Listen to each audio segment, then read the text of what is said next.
Hello दोस्तों, सुप्रभात, राधे राधे। तो आज हम बात करेंगे प्रमुख राजस्थान के लोक देवी और देवताओं के बारे में।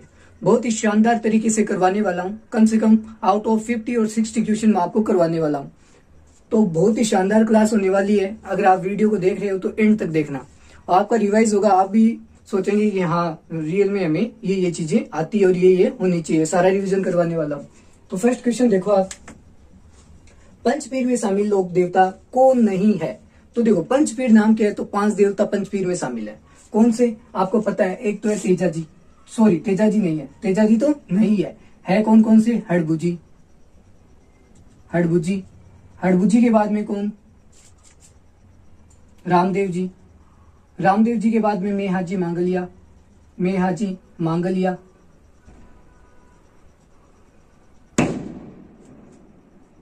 मेया जी मांगलिया हो गए। और कौन कौन से आपके? और गोगा जी हो गए।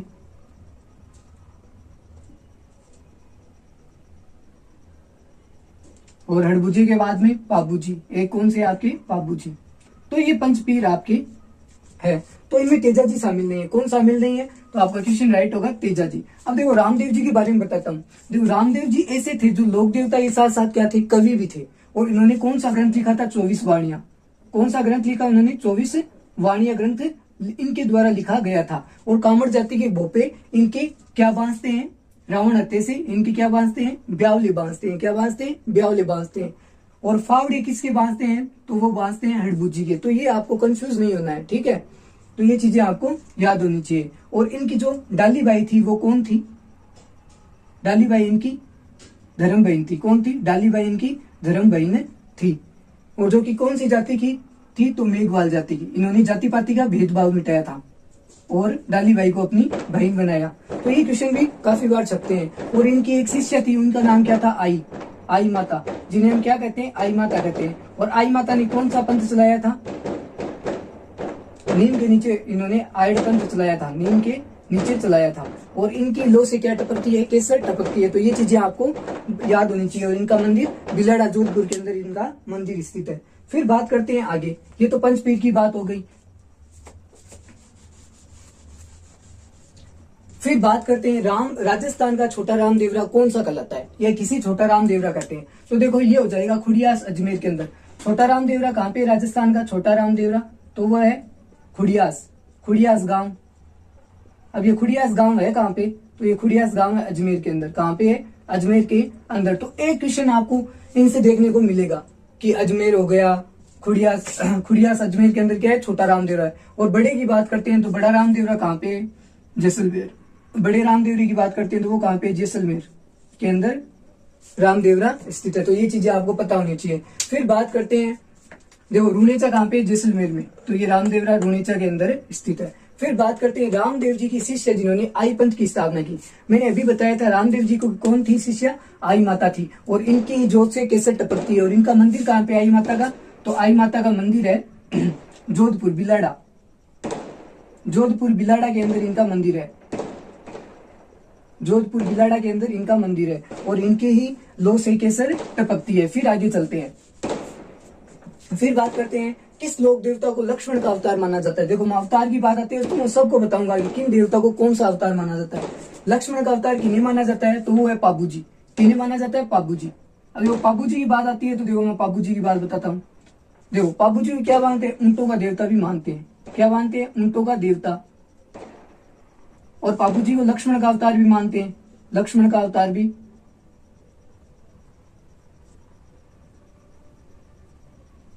और इनको कौन सी जाति पूजती है? रेबारी जाति। कौन सी जाति पूजती है? रेबारी जाति। और सर्वप्रथम मारवाड़ में ऊंट लाने का श्रेय किनको दिया जाता है? मारवाड़ में ऊंट लाने का श्रेय, मारवाड़ में ऊंट लाने का श्रेय इन्हें दिया जाता है। तो मारवाड़ में ऊंट कौन लाए थे? सर्वप्रथम पाबू जी ऊंट लेके आए थे। और रेबारी जाति इनको अपना क्या मानती है? इष्ट देव मानती है। ऊंटों के देवता भी कहते हैं, प्लेग रक्षक देवता भी कहते हैं। इनको क्या कहते हैं? प्लेग रक्षक देवता भी कहते हैं। प्लेग रक्षक ये काफी छपा हुआ है। तो देखो, अब आगे बात करते हैं। ये तो पाबू जी से रिलेटेड बात हो गई। और एक पाबू प्रकाश, इनका ग्रंथ का क्या नाम है? पाबू प्रकाश, पाबू प्रकाश। इसकी किसने की थी रचना? तो बात करते हैं रचना। पाबू प्रकाश की रचना किसने की थी? तो आशिया मोड़ जी ने। किन्होंने की? आशिया मोड़ जी। बाबू प्रकाश ग्रंथ की रचना की थी आशिया मोड जी ने। फिर बात करते हैं बाबू जी के बाद में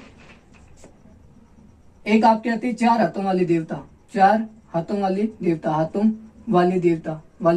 देवता। इनको चार हाथों वाले देवता किनको कहा जाता है, ये आप कमेंट में मेरे को जल्दी से बताओ, ठीक है। और देवनारायण जी को किनका अवतार माना जाता है, कृष्ण का अवतार माना जाता है, भगवान कृष्ण का अवतार माना जाता है। देवनारायण जी को किनका अवतार माना जाता है, कृष्ण का अवतार माना जाता है। चार हाथों वाले देवता है कल्लाजी, वीर कल्लाजी राठौड़ को माना जाता है, ठीक है। तो ये चीजें आपको याद होनी चाहिए। और मेहाजी मांगलिया को किनका अवतार माना जाता है, कृष्ण का निष्कलंक, भगवान कृष्ण का निष्कलंक अवतार माना जाता है, भगवान कृष्ण का निष्कलंक अवतार माना जाता है। ये चीजें भी आपको नोट होनी चाहिए। मेहाजी मांगलिया की घोड़े का क्या नाम था, उड़न का, उनका मेहाजी मांगलिया घोड़े का नाम था, अभी याद नहीं आ रहा है, उड़न काबरा ऐसे था, उड़न काबरा घोड़े क्या नाम था, उड़न काबरा घोड़े का नाम था। ये भी काफी बार छपा हुआ क्वेश्चन है। देखो फिर बात करते हैं हम आगे क्वेश्चन की। देखो याद है ना, किरण काबरा यानी किरण। देखो पहले आता है किस लोक देवता को जहार पीर के नाम से जाना जाता था। देखो मोस्ट इंपोर्टेंट बातें आती है, जहार पीर किनको जाना जाता है, जहार पीर के नाम से गोगा जी को, किनको जाना जाता है, गोगा जी को।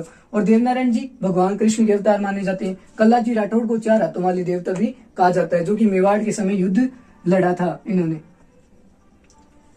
फिर बात करते हैं गोगा जी की। देखो जहार पीर की उपाधि किसने दी, गोगा जी को उपाधि किसने दी थी, गोरी ने, मोहम्मद गजनी ने।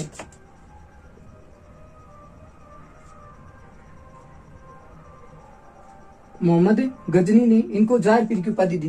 क्यों दी थी, जब गोगा जी और मोहम्मद गजनी का युद्ध चल रहा था तो क्या हुआ कि गोगा जी की जो धड़ होती है, गोगा जी का जो सिर होता है, गोगा जी का सिर तो कहां पे गिरा, जहां पे शीश मेढ़ी भी कहते हैं, शीश मेढ़ी, ये गिरा था ददरेवा में, जहां पे इनकी पूजा की जाती है चूरू के अंदर।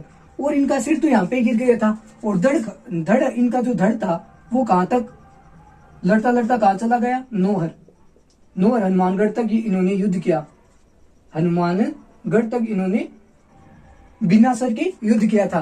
तो इनकी धड़ मेढ़ी कहां पे है, इनकी धर्मेड़ी कहां पे है, नौहर हनुमानगढ़ के अंदर स्थित है। तो ऐसे ही आश्चर्यजनक चीजें मोहम्मद गजनी ने देखी तो इनके मुख से क्या निकला था कि ये तो जहार पीर है, जो कि मुस्लिमों में सर्वश्रेष्ठ माना जाता है। जहार पीर की उपाधि दी थी, किनकी उपाधि थी, जहार पीर की उपाधि इनने दी थी, किन्होंने, मोहम्मद गजनी ने। तो ये भी आपको बात याद होनी चाहिए। और कभी कभी क्वेश्चन ऐसे बनता है कि ऐसा कौन सा लोक देवता है जिसके साथ मोहम्मद गजनी का राजस्थान के अंदर युद्ध हुआ था, तो वो गोगा जी थे। कौन थे, लोक देवता गोगा जी। ये बातें आपको पता होनी चाहिए। शीश मेढ़ी गदरेवा चूरू में है और नौहर हनुमानगढ़ में धड़ मेढ़ी इनकी है। फिर बात करते हैं आगे, किरण काबरा किन लोक देवता ही घोड़े का नाम है। अभी मैंने बताया था किनके हैं, मेहाजी मांगलिया। और गोगा बप्पा किनकी घोड़ी का नाम था, तो वो थी गोगा जी। और केसर कालमी किनकी घोड़ी थी, केसर कालमी। ये आप मेरे को कमेंट में बताओ, केसर कालमी किसकी घोड़ी का नाम था, ये आप अभी बताना है। फिर बात करते हैं आगे, तिलवाड़ा बाड़मेर में किस लोक देवता का पशु मेला बढ़ता है। देखो तिलवाड़ा बाड़मेर में किन लोक देवता का बढ़ता है, मल्लीनाथ जी। किनका बढ़ता है, मल्लीनाथ जी। इनका तो बढ़ता है तिलवाड़ा बाड़मेर। और ये बहुत बार पूछा गया है, वेरी मोस्ट इंपोर्टेंट क्वेश्चन है कि तिलवाड़ा मल्लीनाथ जी का मेला कहां पे बढ़ता है, तो तिलवाड़ा बाड़मेर। और सबसे प्राचीन मेला है ये, कौन सा है, प्राचीन मेला है, राजस्थान का प्राचीनतम मेला है। फिर बात करते हैं तल्लीनाथ जी का क्या है, पांचोटा गांव जालोर के अंदर इनका मेला बढ़ता है। तल्लीनाथ जी, कंफ्यूज मत होना, तल्लीनाथ जी का मेला कहां पे लगता है, पांचोटा जालोर के अंदर इनका मेला लगता है। फिर बात करते हैं आगे, देखो मोस्ट क्वेश्चन आया है अभी, बाबारी दूज यानी बाबारी दूज कब मनाई जाती है, तो बाबारी दूज मनाई जाती है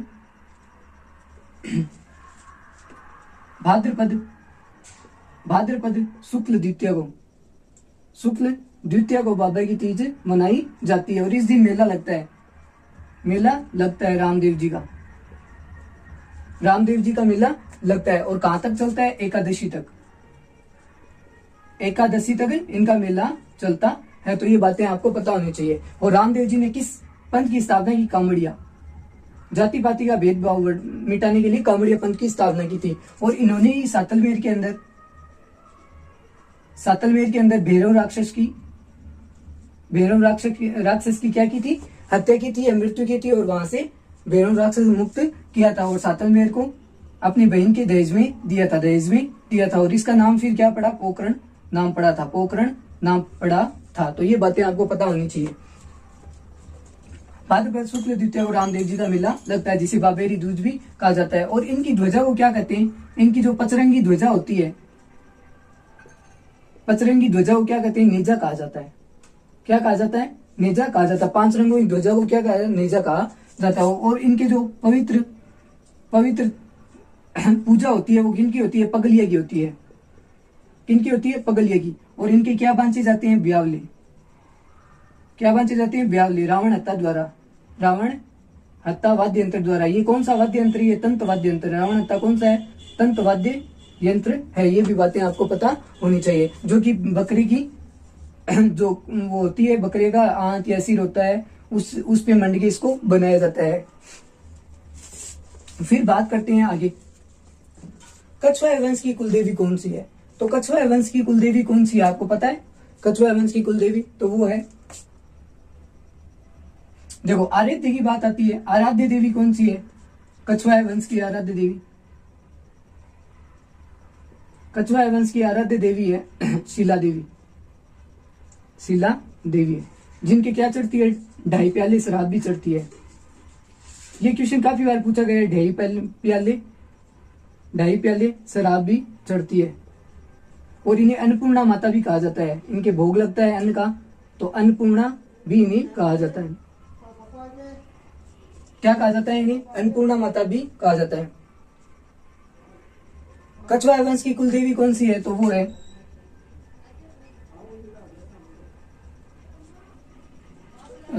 इनकी है इनकी क्या है? दुल्ले राय। इनका क्या नाम था? सॉरी मेरे को अभी याद नहीं आ रहा है। दुल्ले राय क्या नाम था इनका? कछवाए वंश की कुलदेवी का नाम था, जिन्हें दुल्ले राय की लड़की थी वो। देखो मेरे को याद आती है, मैं बताऊंगा। आप बताओ कुलदेवी का नाम क्या है? अभी याद नहीं आ रहा है। अगर ऑप्शन होता है तो मैं बता देता। अभी दिमाग में कितनी चीजें चलती है तो साथ में। फिर बात करते हैं, देखो बीकानेर के राठौड़ वंश की आराध्य देवी। बीकानेर के राठौड़ वंश की आराध्य देवी कौन सी है? बीकानेर की आराध्य देवी राठौड़ वंश की कौन है? तो ये करणी माता का बचपन का क्या नाम था? रिदुबाई। नाम क्या था? रिदुबाई इनका नाम था। और इनका जन्म कहाँ हुआ था? जोधपुर के अंदर हुआ था। और इन्होंने जो अपनी बहन थी, इनका विवाह हुआ था, लेकिन इन्होंने अपनी बहन का विवाह करवाया। फिर उनसे क्या हुआ था? एक पुत्र प्राप्त हुआ था। उस पुत्र को इन्होंने गोद लिया था। और गोद लेके जब वो पुत्र कहाँ पे गया? जब ये बीकानेर में आई करणी माता, तो उस पुत्र को क्या हुआ कि वो नहाने गया था कोलाई झील के अंदर, और वहां पे वो डूब के उनकी मृत्यु हो जाती है। कहाँ पे? कोलाई झील में। मैं कहानी बता रहा हूँ इसलिए क्योंकि याद रहे। कोलाई झील में वो जाती है और वहां पे वो डूब जाता है। इस कारण क्या है कि चारण जाति के लोग कोलाई झील को अपवित्र मानते हैं। क्या मानते हैं? अपवित्र मानते हैं। और वैसे कोलाई झील क्या है? कपिल मुनि की तपोस्थली है। कपिल मुनि का मेला बढ़ता है। और कपिल मुनि किस दर्शन के प्रवर्तक थे? तो सांख्य दर्शक के कपिल मुनि प्रवर्तक थे। तो आराध्य देवी राठौड़ वंश की पूछे बीकानेर के तो करणी माता, और कुलदेवी पूछे तो कुलदेवी कौन सी है? कुलदेवी कौन सी है? वो नागणेची माता। वो कौन सी है? वो है नागणेची माता। तो ये बातें आपको पता होनी चाहिए। फिर बात करते हैं मेवाड़ का खुजराव किस मंदिर को कहा जाता है? देखो मेवाड़ का खुजराव किसे कहा जाता है? मेवाड़ का खुजराव किसे कहा जाता है? मेवाड़ का खुजराव, ये काफी बार पूछा गया है। खुजराव किसे कहते हैं? तो वो है जगत अंबिका माता मंदिर। जगत अंबिका माता का मंदिर है। किनका माता का मंदिर है? जगत अंबिका माता के मंदिर को क्या कहते हैं? मेवाड़ का खुजराव कहते हैं। फिर आगे चलते हैं। फिर देखो लांगुरिया लोकगीत किस लोक देवी से संबंधित है। देखो अब मोस्ट इंपोर्टेंट बात आती है लांगुरिया लोकगीत। क्या आती है? लांगुरिया लोकगीत। लांगुरिया लोकगीत किस देवी से संबंधित है? वो है केला देवी। वो क्या है? केला देवी से संबंधित है। इनका मंदिर कहाँ पे है? तो कैसे केला देवी, कैसे करौली। कहाँ पे इनका मंदिर? करौली के अंदर स्थित है। और इन्हें क्या कहते हैं?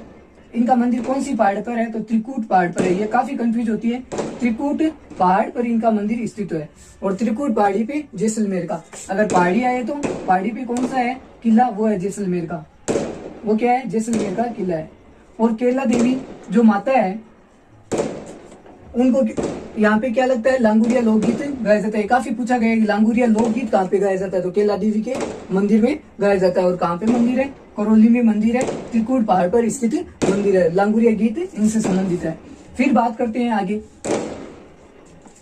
10 सिर व 54 हाथ वाली कुल देवी। 10 सिर, देखो 10 सिर और 54 हाथ वाली कुल देवी। 54 हाथ वाली कुल देवी, ये किनकी कुल देवी थी? तो ये ठाकुर कुशाल सिंह। ठाकुर कुशाल सिंह, कुशाल सिंह की कुल देवी थी, या चंपावतों की, या चंपावतों की कुल देवी थी। और इनको क्या कहते हैं? सुगाली माता। क्या नाम था? सुगाली माता। और इन्हें 1857 की क्रांति की माता भी कहा जाता है। 1857 की क्रांति की माता भी कहा जाता है। इनका मंदिर कहाँ पे था? आहुआ के अंदर। कहाँ पे था? आहुआ पाली के अंदर सुगाली माता का मंदिर था, आहुआ पाली। अभी वर्तमान में भी कहाँ पे है? पाली में है। पहले इस मूर्ति को ले जाया गया था 1857 की क्रांति में अंग्रेजों द्वारा। फिर क्या हुआ कि अभी जो वसुंधरा राजे थी तो उन्होंने वापस आहुआ में इसको स्थापित किया था। तो सुगाली माता थी, चंपावतों की कुल देवी है, ठाकुर कुशाल सिंह की भी थी। 10 सिर 54 हाथ वाली कुल देवी इनको कहा जाता है। फिर देखो दधी माता का मंदिर कहाँ पे है? मोस्ट क्वेश्चन है ये भी कि दधी माता का मंदिर, दधी माता का मंदिर कहाँ पे है? वो है गोट मांगलोद। कहाँ पे? गोट मांगलोद, नागौर के अंदर है। कहाँ पे है? गोट मांगलोद, नागौर के अंदर दधी माता का मंदिर है। और ये किन की कुल देवी? ये है, ये जो दादीच ब्राह्मण होते हैं, दादीच ब्राह्मणों की ये कुल देवी है। कौन है? दधी माता मंदिर गोट मांगलोद, नागौर के अंदर स्थित है। तो मैंने देखो आपको बहुत सारी आज चीजें करवाई है, तो आप रिवीजन करना, इनका कराने को तो बहुत सारी चीजें करवा सकते हैं, लेकिन थोड़ा थोड़ा करेंगे तो ये सारे क्वेश्चन हमको याद होंगे। धन्यवाद।